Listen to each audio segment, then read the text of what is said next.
بسم اللہ الرحمن الرحیم۔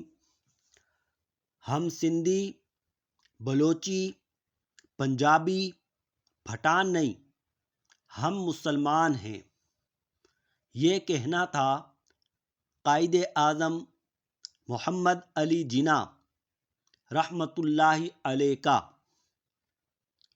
آپ نے 21 مارچ 1948 کو ڈھاکہ میں 3 لاکھ لوگوں کے عوامی اجتماع سے خطاب کرتے ہوئے فرمایا، ہم جو چاہتے ہیں وہ یہ کہ ہم بنگالی، پنجابی، سندھی، بلوچی، پٹھان وغیرہ کے بارے میں بات نہ کریں۔ یہ بلا شبہ اکائیاں ہیں، لیکن میں آپ سے پوچھتا ہوں کہ کیا آپ وہ سبق بھول گئے جو ہمیں آج سے 1300 سال قبل پڑھایا گیا؟ اگر میں اس بات کی نشاندہی کروں کہ آپ سب یہاں باہر سے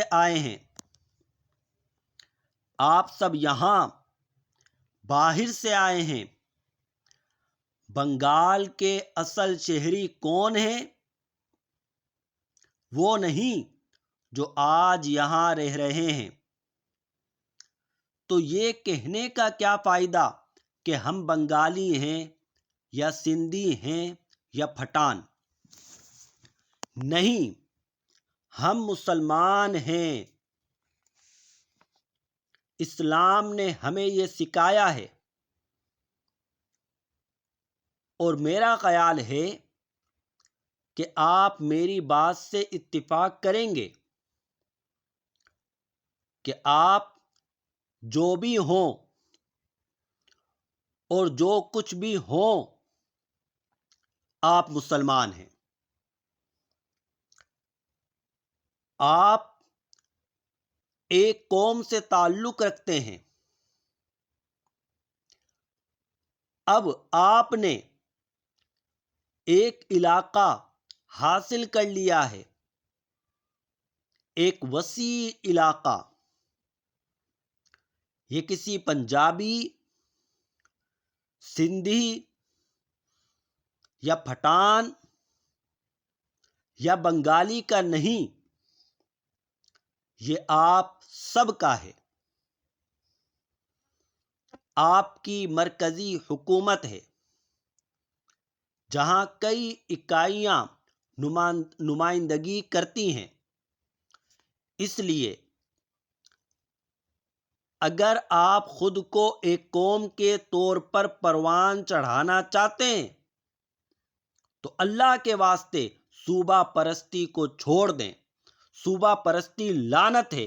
اسی طرح فرقہ پرستی جیسے شیعہ، سنی وغیرہ۔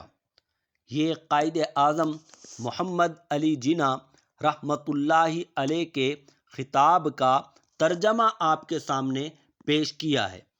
آپ نے مین 2 باتیں بتائی کہ سندھی، پنجابی، بلوچی اس چکر میں نہ پڑو، ہم سب مسلمان ہیں، ہم ایک قوم ہیں، ہم نے اسلام کے لیے اس علاقے کو حاصل کیا ہے۔ دوسری بات، صوبہ پرستی لعنت ہے۔ اب اس سے آپ کیا مفہوم لیتے ہیں؟ اللہ تعالیٰ قائد اعظم محمد علی جناح رحمۃ اللہ تعالی علیہ کی مرقد پر رحمت و رضوان کی بارشیں فرمائے۔ السلام علیکم۔